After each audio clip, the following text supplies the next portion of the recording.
Laetitia, vous avez une petite vingtaine de minutes, hein, et avec le temps des questions, ça nous portera une demi-heure. Et on vous laisse la parole. Donc sur le SDRA. Exactement. Bonjour. Laetitia Gutmann, je suis interne en réanimation à Marseille. Je vais vous présenter le travail qu'on a pu réaliser en 2020 avec notre équipe à Marseille et avec l'équipe d'Atmos Sud, qui porte donc sur le SDRA et les polluants atmosphériques en région sud, que j'appellerais probablement la région PACA. Normalement, vous voyez bien mon diapo défiler, hein, là on est d'accord. Oui, ça fonctionne. Allez-y. Parfait. Donc, j'ai pas de lien d'intérêt particulier avec cette présentation.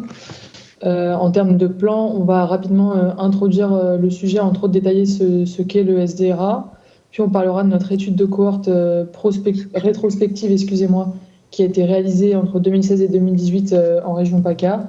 Puis on parlera des résultats et on discutera à l'aide de notre étude et puis aussi un peu du reste de la littérature sur le sujet. Donc le SDRA, pour syndrome de détresse respiratoire aiguë, c'est une maladie essentielle en réanimation. C'est une atteinte pulmonaire qui a été décrite pour la première fois en 1967 et qui est caractérisée par une hypoxémie, c'est-à-dire une difficulté à atteindre des taux d'oxygène dans le sang suffisants, avec certains critères radiologiques et des critères ce qu'on appelle anatomopathologiques, donc au niveau microscopique.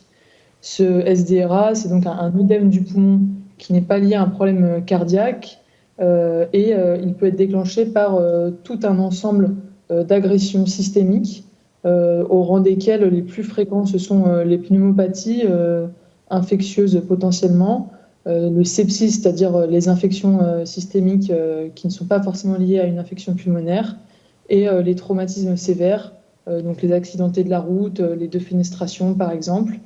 Mais dans l'ensemble, toute agression qui conduit un patient en réanimation ou en soins intensifs ou même à l'hôpital peut donner lieu à un SDRA. Et donc ce SDRA, il a été défini à nouveau en 2012 par l'équipe de Ranieri.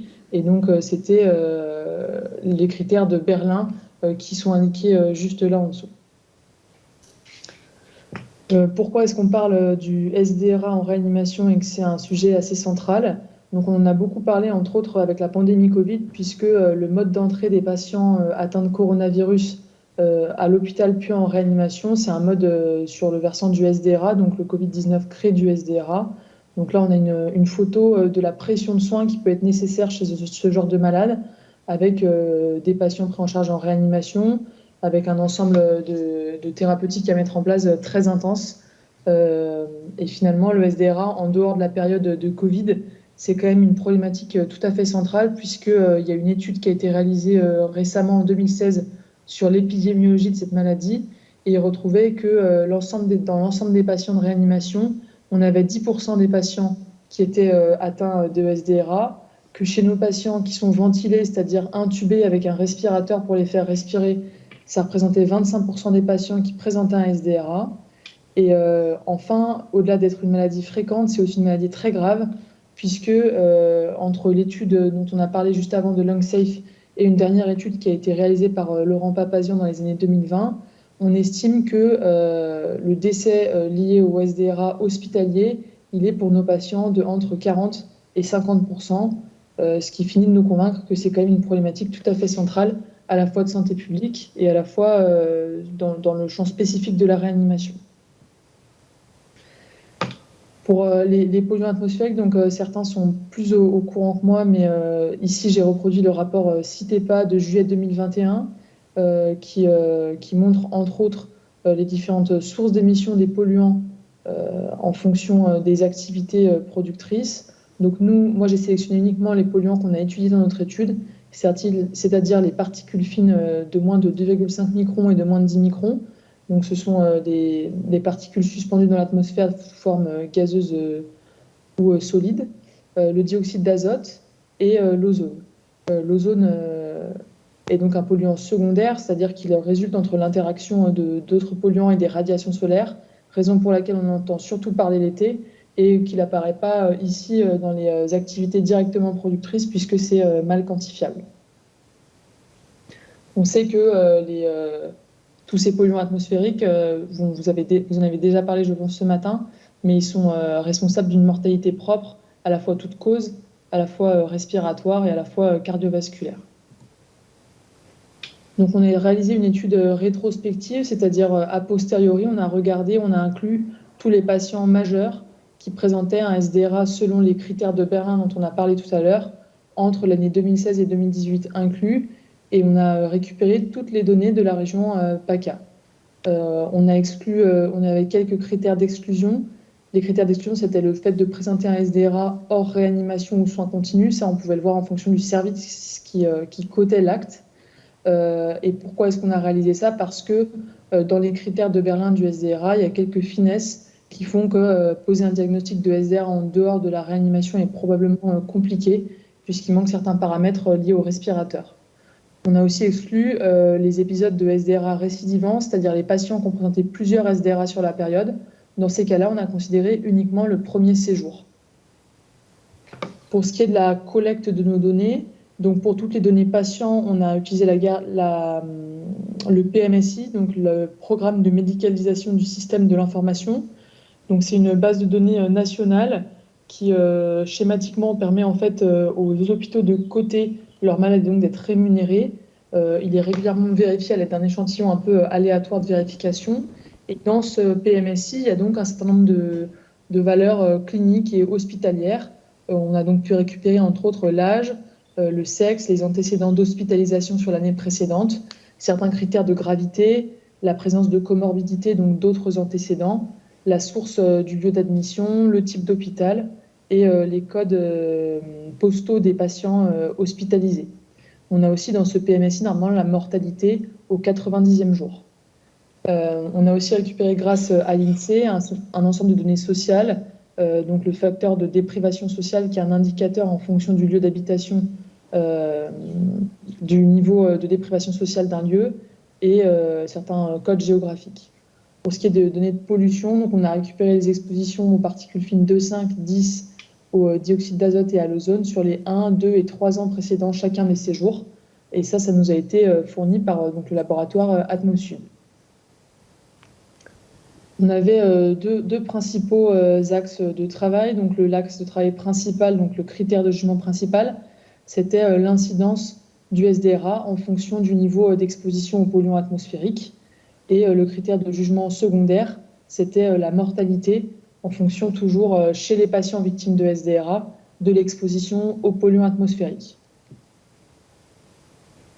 Donc notre étude qui a été publiée là il y a quelques années, voici le première figure, donc c'est le flowchart, c'est-à-dire que c'est le diagramme de flux des patients. Donc au total sur la région, à l'époque, dans toute cette période-là, on avait environ 60 000 patients qui ont été hospitalisés en soins intensifs. Là-dessus, il y avait 8 510 patients qui étaient victimes de SDRA, avec donc un code dans le PMSI qui était en accord avec cela. On a dû exclure environ 3704 patients, une majorité parce qu'ils avaient une cotation de SDRA en dehors de la réanimation, et quelques patients parce qu'ils étaient mineurs et parce qu'il y avait des problèmes avec leurs données. On avait finalement 4 817 patients auxquels on a enlevé 84 séjours de patients récidivants. Et finalement, on a pu analyser 4 733 séjours, comme on le voit indiqué en bas. En termes de population, donc la population qu'on a décrit qu'on a étudiée et décrit ici, c'est une population assez classique de réanimation. Donc globalement, c'est essentiellement des hommes qui ont un âge d'une soixantaine d'années ou plus. Ça reste une moyenne, avec des patients qui sont quand même en majorité déjà été hospitalisés dans l'année précédente en soins hospitaliers tout venant, hein, réanimation compris, mais aussi en hospitalisation conventionnelle. Et c'est des patients qui avaient un score de gravité assez habituel pour les patients de réanimation et un ensemble de comorbidités assez importantes, ce qui est plutôt attendu. On a aussi donc produit des cartographies non ajustées, hein, donc c'est assez visuel, mais ça reste des valeurs brutes. Donc en haut à gauche, vous voyez les expositions moyennes au NO2, puis respectivement aux particules fines 2,5, aux particules fines 10 et à l'ozone, toujours en rouge. Donc ce qu'on constate, c'est que sans grande surprise, les niveaux d'exposition étaient plus importants autour des 3 grandes métropoles de la région autour de la Méditerranée, c'est-à-dire Marseille et Tandbert, la presqu'île de Gien et Toulon, et enfin la région de Nice, à l'exception près de l'ozone, qui donc est plus périphérique de par ses interactions qui rendent son exposition plus périphérique. Et en haut à droite et en bas à droite, ce qu'on peut constater, c'est l'incidence brute du SDRA dans chacune des localités. Et en bas à droite, on voit la même incidence, mais qui est standardisée en fonction du nombre d'habitants. Donc ça reste des variables qui sont non ajustées, mais qui donnent un peu une idée. Pour ce qui est de nos résultats, donc ici le tableau principal en quelque sorte de notre étude qui expose sur la première colonne le type de polluant, puis dans chacune des cases le ratio de taux d'incidence, c'est-à-dire que cela exprime pour l'augmentation d'une déviation standard de polluant, donc on va dire d'une unité de dispersion de polluant, de combien est-ce qu'on augmente l'incidence. Donc pour le NO2, sur l'exposition moyenne à 3 ans, ce sera une augmentation de l'incidence de 1,095. Et les parenthèses correspondent donc à l'intervalle de confiance à 95%. C'est-à-dire que si cet intervalle de confiance omet la valeur 1, on a 95% de conclure à raison si l'intervalle de confiance ne comprend pas 1. Ça, c'est réexpliqué encore par la variable petit p à chaque fois. Et dans l'ensemble, ce qu'on sait, c'est que si la variable petit p est inférieure à 0,05, on sait qu'on a moins de 5% de chances de conclure à tort qu'il y a une différence alors qu'il n'y en a pas. Donc c'est un jargon un peu compliqué pour exprimer le fait que finalement, ce qu'on retrouve dans ce modèle qui a été ajusté sur un ensemble de critères, donc on a ajusté sur les facteurs de déprivation sociale, sur le statut rural et urbain, et on a aussi pu affiner notre recherche et donc stratifier sur la classe d'âge des patients, le sexe, et aussi sur certains ajustements sur les quantités de population par localité. Donc finalement, à la fois pour le NO2, les particules fines 2, 5 et 10, et à 1, 2 et 3 ans, ce qu'on retrouvait, c'est qu'une augmentation d'exposition à ces polluants atmosphériques-là, donc ceux qui sont encadrés en orange, était associée à une augmentation de l'incidence du SDRA pour nos patients. Ça reste une étude rétrospective, mais en tout cas, il y a une corrélation qui est bien montrée. Pour ce qui est cette fois-ci du tableau concernant la mortalité à J90, donc au 90e jour, on avait des résultats plus variables. Donc on était en incapacité de conclure pour le dioxyde d'azote, les particules fines 10 et l'ozone à nouveau. Mais en revanche, sur les particules fines de 5, sur l'exposition à 1 et à 3 ans, on constatait que chez les patients victimes de SDRA, ceux qui étaient exposés à plus de particules fines de 5 avaient une mortalité supérieure. Et malheureusement, c'était dans les statistiques non significatives pour l'exposition à 2 ans. Donc ça reste des résultats très exploratoires. Pour parler donc des forces et des limites de notre étude, donc en termes de force, on a pu inclure l'ensemble des SDRA. On verra que dans la littérature sur le sujet, le SDRA est une maladie très hétérogène puisqu'elle est déclenchée par plein de causes différentes. Et donc c'est compliqué de montrer des choses puisqu'il y a des SDRA plutôt qu'un SDRA. En tout cas, on a été capable, avec ces travaux sur la région, d'inclure l'ensemble des patients arrivants dans une population qui est tout de même très large, puisque c'est plus de 7% de la population française. Et on a pu ajuster sur un ensemble de facteurs, entre autres sociaux, de ruralité et aussi de gravité, puisqu'on a pu faire cet ajustement qui permet quand même d'affiner les choses, puisque la mortalité dépend forcément de la gravité initiale. En termes de limites, on avait en effet des informations assez limitées sur les patients, puisque le PMSI ne nous offre pas, on va dire, l'ensemble des caractéristiques des malades. Ça reste des données agrégées assez larges. Et donc, on n'avait pas de détails, par exemple, sur certains antécédents, sur la consommation précise de tabac. Et ça reste une étude rétrospective. Donc, c'est-à-dire qu'elle n'est pas, on n'inclut pas les patients au fur et à mesure qu'ils arrivent, mais a posteriori, avec tous les biais que ça comporte toujours dans les études médicales. Pour parler rapidement du reste de la littérature, donc la littérature, elle se divise en deux grands pans, les expositions à long terme et à court terme. Donc exposition à long terme pour exposition chronique. Donc il y a deux grandes études qui ont été réalisées de façon prospective en incluant au fur et à mesure des patients. L'étude de Ware en 2016 aux USA et l'étude de Riley en 2018 aux USA qui est directement tirée des conclusions de l'équipe de Ware. Donc, dans l'étude de Ware, ce qu'ils constataient, c'est qu'ils incluaient l'ensemble des patients qui se présentaient dans leur service de réanimation sur plusieurs années. Et ils constataient que les patients qui étaient exposés à de plus forts niveaux d'ozone et qui étaient rentrés pour un traumatisme sévère présentaient une augmentation de leur incidence du SDRA. Et ça, c'était une sous-population puisqu'ils étudiaient bien l'ensemble des patients se présentant en réanimation et non pas que les traumatisés. Cette étude, elle a été reprise, ses conclusions ont été reprises, et donc l'étude de Riley avait, quant à elle, recruté uniquement les patients victimes de traumatismes sévères, et elle avait conclu, elle aussi, un lien entre, chez les patients qui présentaient un traumatisme sévère, ceux qui avaient été exposés à de plus forts niveaux de polluants atmosphériques, dont l'ozone, présentaient plus de SDRA dans les suites. Finalement, c'est le seul sujet du SDRA, donc le traumatisme sévère, où on a des études prospectives qui sont très bien menées et qui donc permettent à l'heure actuelle quasiment de lier exposition chronique à l'ozone et traumatisé sévère.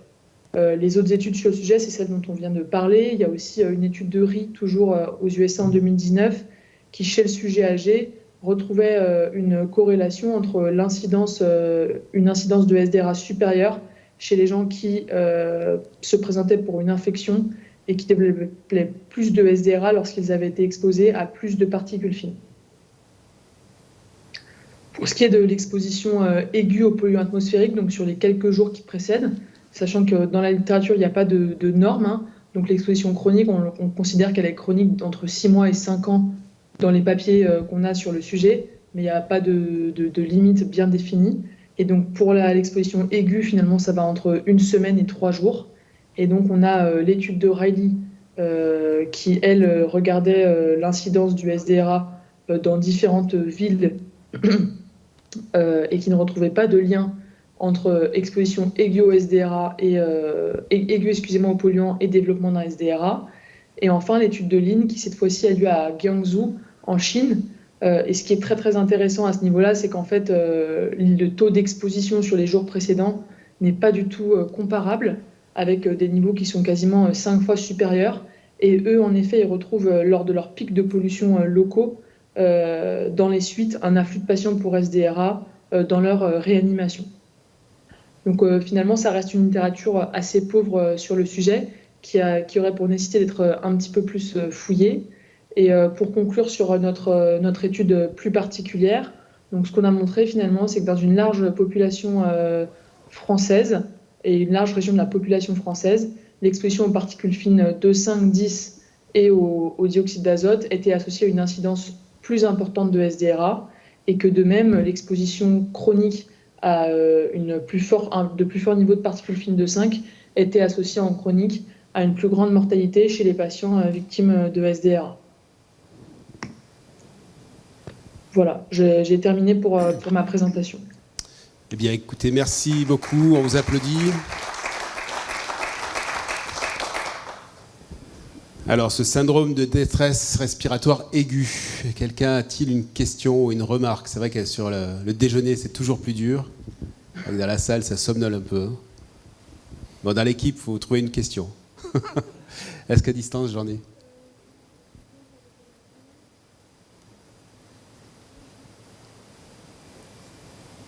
Damien, trouve une question. Ah, d'accord. Damien, quelle est ta question? Alors, c'était plutôt une demande de précision. Moi, que j'avais effectivement dans les tableaux que vous aviez montrés. On avait des valeurs pour l'ozone, pour les PM2,5. À un moment, là, j'ai retenu qu'il y avait un 12,5 ou quelque chose de cet ordre-là. Et c'était pour bien comprendre, du coup, comment lire ces valeurs-là. Est-ce que ça voulait dire que c'était une valeur à partir de laquelle on voyait qu'il y avait une incidence? En fait, voilà. C'était pour avoir un petit peu plus de précision, justement, sur les deux tableaux que vous aviez montrés. Alors, sur la fin de la présentation. Vous parlez de ces tableaux-là? Alors, on ne voit plus la présentation à l'écran. Ah, Non, non, c'était pas cela. Donc cela, c'était bien pour qui montrait finalement le. Non, c'était plus loin dans la présentation, vers la fin. là, Exactement. C'était cela. Quand par alors ça, donc ce tableau-là, en fait, il exprime. C'est un tableau que j'ai réalisé à partir de l'ensemble des données, à la fois en chronique et en aigu. Et c'est des estimations à chaque fois des niveaux de polluants qu'il y a dans chacune des études pour pouvoir comparer les niveaux de polluants dans chaque population, en fait. Donc là, quand il y a une petite X, c'est que c'est des calculs que j'ai refaits puisque selon les études, les normes ne sont pas à chaque... Enfin, les normes. Les unités utilisées ne sont pas les mêmes. Donc j'ai fait j'ai converti en quelque sorte, donc ça reste relativement imprécis. Et c'est en fait uniquement pour donner un peu une idée du niveau d'exposition, où finalement en chronique c'est assez semblable. En revanche, en aigu, on voit il y a des variabilités beaucoup plus importantes. Mais ces tableaux-là, ils disent rien sur le lien ou pas entre exposition aux particules fines ou à n'importe quel polluant et les conclusions de leur étude, parce que c'était trop compliqué à agréger. D'accord. Donc c'est une moyenne sur la cohorte finalement de chacune de ces études. Alors à chaque fois, ceux qui sont sous forme d'exposants avec un rond, là, ce sont des moyennes, et ceux qui sont sous forme d'étoiles, ce sont des médianes. Donc ça reste une comparaison qui est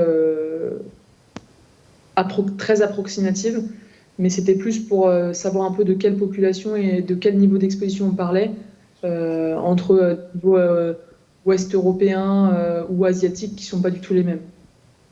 Merci. Merci beaucoup Laetitia. Moi j'avais une question en vous écoutant. Je pensais aux échanges que nous avons eus ce matin sur l'importance de l'information. Pierre Gibelin l'a rappelé, en fait, il faut informer plus vite et de façon plus efficace. Là on voit qu'on a des populations évidemment qui sont très vulnérables. Qu'est-ce que vous pourriez finalement nous conseiller de faire en termes de circuit d'information? Est-ce qu'il y a un ciblage? Voilà, qu'est-ce qu'on tire finalement de cette relation en termes d'action? En termes d'investissement, je pense que c'est assez compliqué sur mon sujet personnel parce que le SDRA, ça reste une niche. Enfin, c'est une niche en réanimation, bien sûr, mais ça n'évoque absolument rien aux populations qui ne sont pas médicales, voire même aux populations qui ne sont pas forcément des réanimateurs. Par contre, en termes de communication, en effet, on sait que, je pense que vous le savez même peut-être mieux que moi, en termes de mortalité juste respiratoire, hein, donc plus largement que juste sur le SDRA, on sait qu'il y a des preuves franches et massives du fait que l'exposition aux polluants est grave et grève le pronostic des patients. Après, ça reste aussi, il y a quand même entre autres un papier qui est sorti il n'y a pas très longtemps sur l'exposition aux polluants en fonction, entre autres aux États-Unis, de la couleur de peau. Et on sait que c'est aussi un sujet social, puisqu'en fait, le niveau d'exposition des gens précaires n'est pas du tout le même que celui des gens riches. Et donc, il y a probablement un intérêt à avoir de la santé publique, mais qui malheureusement peut être que, je pense, politique. Et moi, j'ai du mal à voir sur quel faisceau communiquer personnellement à mon échelle. C'est probablement très faible. Très bien. Mais écoutez, merci. J'ai une question à distance. Par contre, j'ai participé avec un S. Alors, une personne, Claude, me dit-on. Claude. Mais on n'a pas votre nom de famille. Hein. Je vous prie de m'excuser. Oui. Oui, je ne sais pas si vous m'entendez. Oui, Claude Boutron. Voilà, je vous ai remis. Très bien, Claude. Bonjour. Claude Boutron, professeur émérite à l'Université de Grenoble. J'avais plusieurs points à soulever. D'abord, j'ai vu que sur l'extrême nord du département des Hautes-Alpes, il y avait une zone apparemment où il y avait pas mal de SDRA, donc ça correspond à ce qui est au-dessus de Briançon. Ça me surprend un petit peu. Il y a une zone bleu foncé tout à fait en haut du département des Hautes-Alpes. C'est la vallée de la Guisane, la Grave.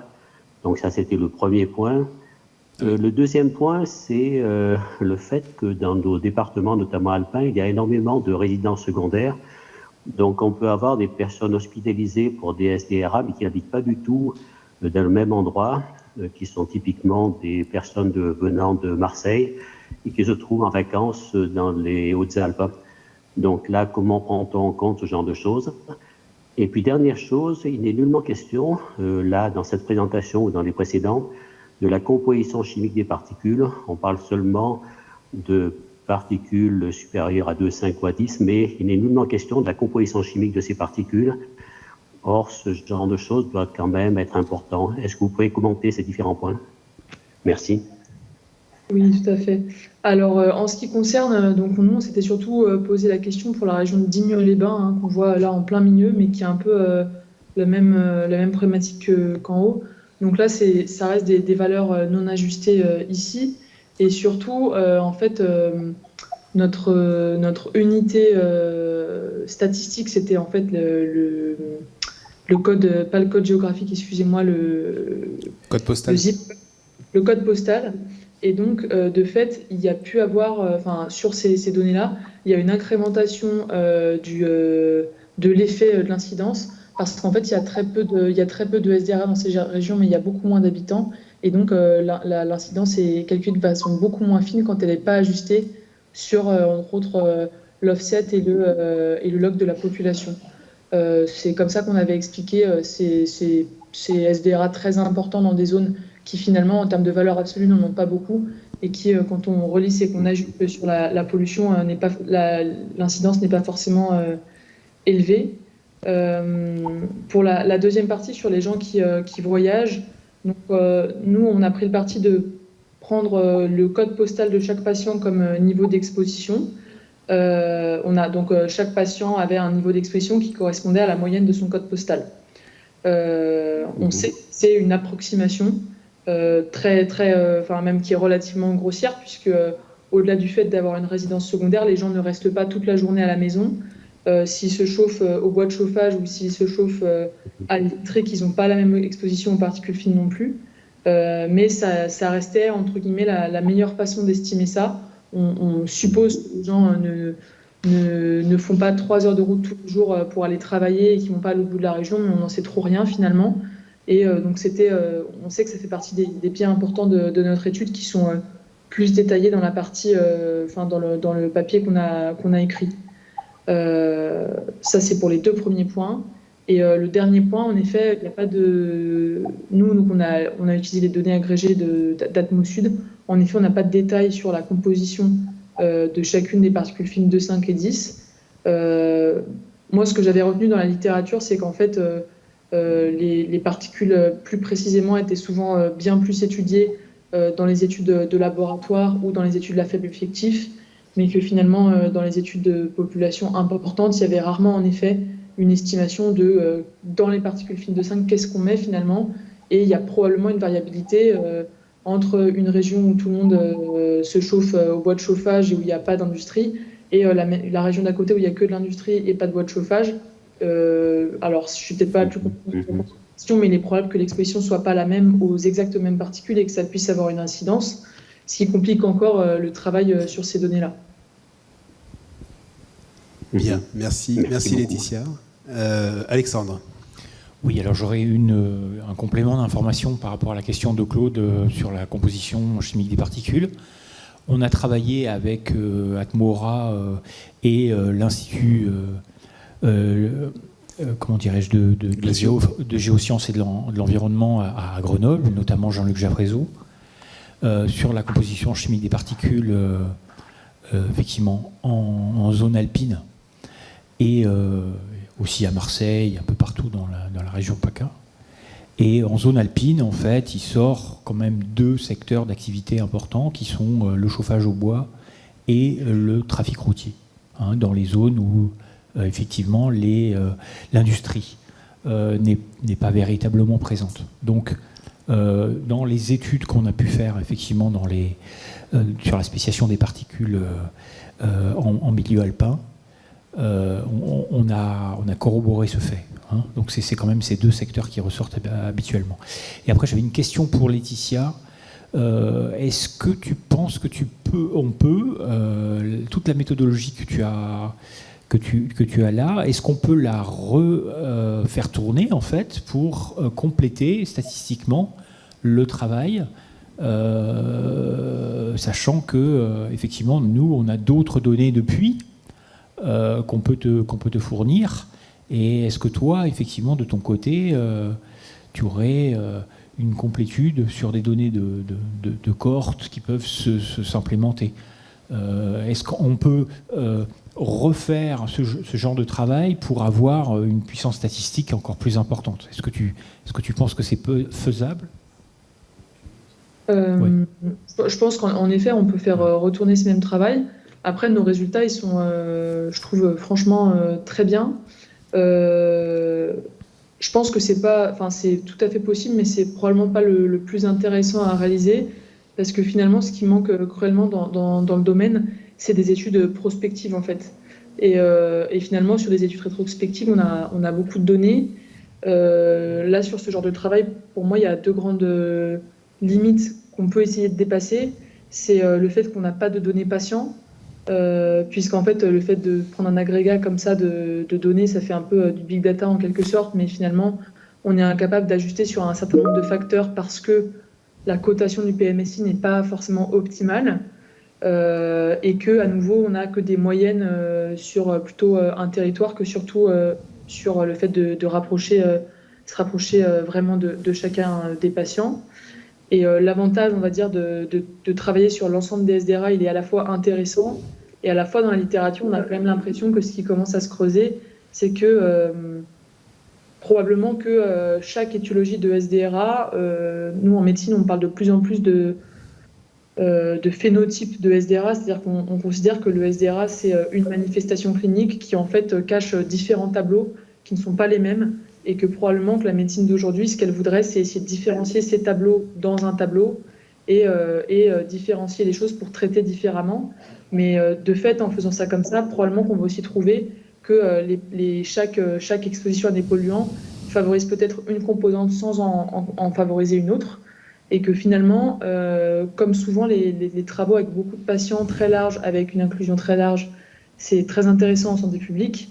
Mais pour être plus fin et pour pouvoir prouver des choses, parfois il faut accepter de prendre qu'une sous-population, et c'est ce qu'on essaiera peut-être de faire par la suite, avec toujours l'autre limite qu'on avait déjà évoquée ensemble, qui est qu'à l'heure actuelle, on n'a toujours pas d'effet cocktail validé en médecine sur les polluants atmosphériques, et que donc finalement, l'interaction vraiment fine entre toutes ces choses-là, elle est excessivement complexe et elle n'est pas complètement élucidée.